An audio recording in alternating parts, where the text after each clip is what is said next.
왜 이런 끔찍한 일이 한일 톱텐쇼에서 김다현에게 일어난 걸까요?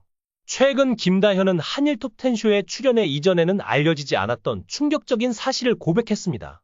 그녀는 미스트롯에서 또래답지 않은 뛰어난 가창력과 귀여운 외모로 대중의 큰 사랑을 받았고, 이후에도 밝고 사랑스러운 모습으로 많은 팬들의 마음을 사로잡았습니다. 그러나 화려한 겉모습 뒤에 숨겨진 김다현과 가족의 삶은 상상조차 하기 어려울 만큼 힘들고 고통스러웠습니다. 김다현의 아버지는 극심한 생활고에 시달리며 찢어지는 가난 속에서 슬픔에 몸부림쳤고, 이후 수십억의 빚까지 떠안게 되면서 어린 딸 김다현이 가정을 책임지게 되었습니다. 하지만 그녀 역시도 과도한 스케줄을 소화하느라 건강이 나빠져 코피까지 흘리는 상황에 놓이곤 했습니다. 올해 15살인 김다현의 아버지 김봉곤은 잘 알려진 대로 청학동 출신의 훈장입니다. 그는 산골에서 어린이들을 대상으로 서당을 운영하는 것으로 유명하지만 많은 사람들이 생각하는 것처럼 돈을 잘 벌지는 못했다고 합니다. 방학 기간에만 겨우 30에서 40명의 학생이 서당에 오고 나머지 기간에는 수입이 거의 없는 상황이었다고 합니다. 김봉곤은 과거 서당을 짓기 위해 은행에서 25억 원에 달하는 빚을 지게 되었고 돈을 갚지 못해 몇 번 연체가 되면서 결국 대출이 거절되었습니다. 한때는 이자율이 25%에 달하는 제2금융권의 캐피털 대출까지 받아야 했던 적도 있었다고 합니다. 이후 코로나19로 인해 최근 3년간 서당 운영 자체가 불가능해지면서 상황은 더욱 악화되었습니다. 김봉곤은 사실 어린 시절부터 경남 하동군 청학동 마을에서 태어나 극심한 가난 속에서 자랐다고 합니다. 지리산 산골에서 5남매 중 막내로 태어난 그는 전통을 고수하는 청학동 특성상 초등학교조차 졸업하지 못하고 서당에서 자체 교육을 받았습니다. 또한 먹고 살기 위해 보릿고개의 고통을 겪으며 어린 시절을 보내야 했습니다. 과거 한 방송에서 그는 어린 시절에 대해 이렇게 말했습니다.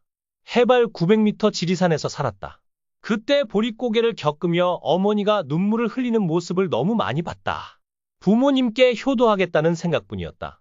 그래서 17살에 청학동을 떠나 서울로 왔다. 그는 서울에서 서빙, 청소, 노숙 등 온갖 고생을 하며 살아남았고 1990년대 댕기머리 청년으로 방송에 출연하며 이름을 알리게 되었습니다. 이후 결혼해 세 자녀를 두고 서당 사업으로 생계를 이어왔습니다. 어느 겨울날에는 집 보일러가 고장 나온 가족이 추위에 떨어야 했던 적도 있었습니다. 견적을 보러 온 보일러 기사는 보일러뿐만 아니라 바닥 단열 문제도 있어 공사비가 1,300만 원 정도 나올 것이라는 이야기를 전하며 가족의 시름을 깊게 만들었습니다.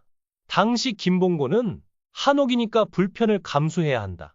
아궁이를 떼고 텐트에서 지내면 된다. 고 했지만 부인은 매년 반복되는 문제에 지쳐 다투며 언제까지 참아야 하냐, 또 겨울을 이렇게 지내자는 거냐, 며 화를 냈습니다. 이어, 내가 참아서 그렇지, 다른 여자였으면 진작에 도망갔다. 돈 없으면 서당 팔아서 아파트로 이사 가자. 고 말하며 불만을 터뜨리기도 했습니다. 가족들에게 풍족한 환경을 제공하고 싶은 마음은 세상 모든 가장들이 똑같을 것입니다. 그러나 아궁이를 떼고 텐트에서 지내자는 말을 해야만 했던 김봉곤 역시 가족들에게 미안했을 것입니다. 결국 김봉곤은 아내와 상의 끝에 카메라와 결혼 반지를 팔기로 했습니다. 하지만 카메라는 200만 원밖에 받지 못했고 반지 7개도 모두 합쳐 겨우 80만 5천 원이라는 감정 결과를 받아 실망했습니다. 약속을 어기지 않기 위해 자녀들의 돌반지를 몰래 가져와 감정을 받았는데 그 결과 돌반지는 399만 원이라는 감정을 받았습니다. 그러나 아내는 약속을 어기고 아이들의 돌반지를 팔려는 남편에게 화를 내며 이를 강하게 반대했습니다.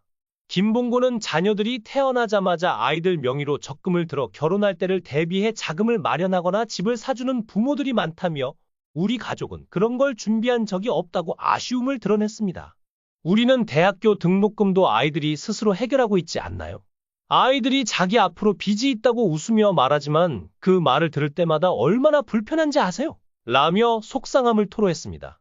부인 서혜란 씨는 아무리 형편이 어렵더라도 돌반지만큼은 아이들에게 남겨주려고 노력했다며 하나씩밖에 남지 않은 돌반지마저 팔려고 가지고 나왔으니 내가 얼마나 속상하겠어요. 그마저 없으면 우리가 아이들에게 무엇을 해줬다고 말할 수 있을까요? 라며 눈물을 보였습니다. 결국 김봉곤은 자신의 보물 1호였던 포클레인을 600만 원에 팔아 넘길 수밖에 없었습니다.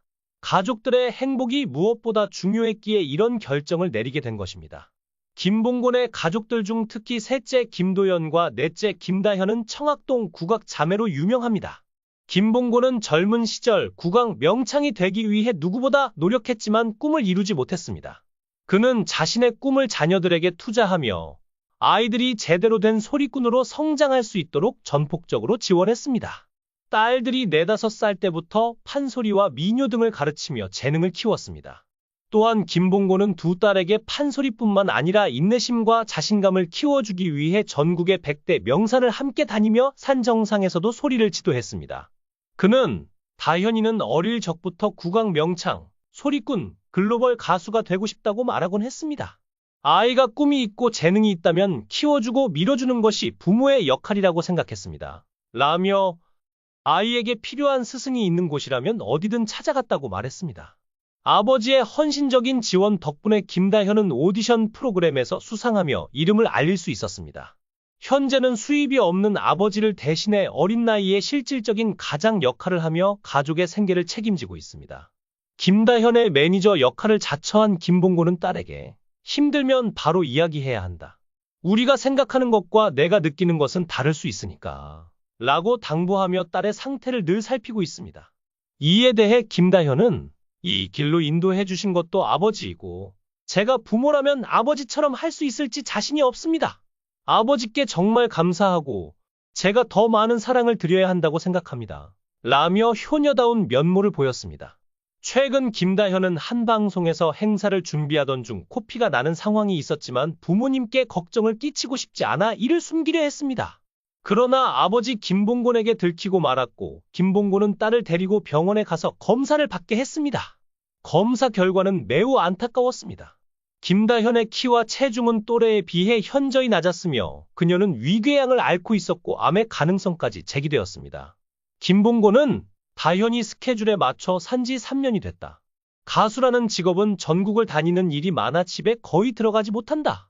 행사와 축제가 많은 요즘은 일 있는 곳에서 잠을 자고 먹고 하다 보니 우리 집이 전국 곳곳에 생긴 느낌이라며 바쁜 일상을 전했습니다.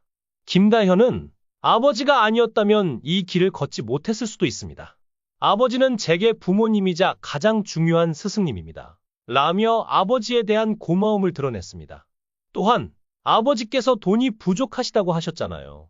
부족하시면 제 돈을 쓰셔도 됩니다. 라며 깊은 효심을 보였습니다. 이에 김봉곤은 이미 효녀다. 그렇게 힘들게 벌었는데 예쁜 마음만 받아도 나는 행복하다. 며 눈물을 흘렸습니다. 어린 나이에 투정을 부리고 싶을 법한 시기에 오히려 아버지를 걱정하는 딸의 모습을 보며 그는 감동을 감추지 못했습니다. 김다현이 이렇게 올바르고 착한 아이로 성장할 수 있었던 이유는 타고난 성품도 있지만 어려서부터 아버지가 가정에서 효에 대한 교육을 잘 시켰기 때문일 것입니다. 앞으로도 김다현이 부모님께 효도하며 올바른 사람으로 성장해 많은 사람들의 사랑을 받는 큰 가수가 되기를 바라며 김다현과 김봉곤 부녀에게 여러분의 따뜻